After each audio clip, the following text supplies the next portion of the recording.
In charge of বাংলায় এর অর্থ হচ্ছে দায়িত্বে থাকা। যখন কেউ কোনো কিছুর জন্য দায়িত্বপ্রাপ্ত হয় অথবা কেউ কোনো কিছুর দায়িত্ব পালন করে তখন আমরা বলি in charge of. For example, সে প্রকল্পটির দায়িত্বে আছে। She is in charge of the project. She is in charge of the project. In place of. In place of বাংলায় এর অর্থ হলো পরিবর্তে বা স্থলে। যখন একটা জিনিস অন্যটির পরিবর্তে ব্যবহৃত হয় তখন আমরা বলি in place of.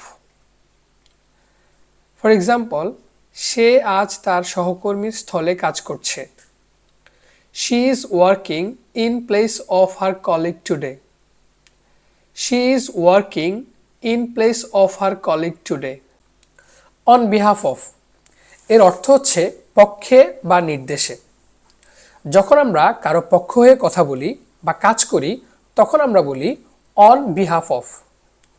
For example, আমি আমার দলের পক্ষে কথা বলছি। I am speaking on behalf of my team. I am speaking on behalf of my team.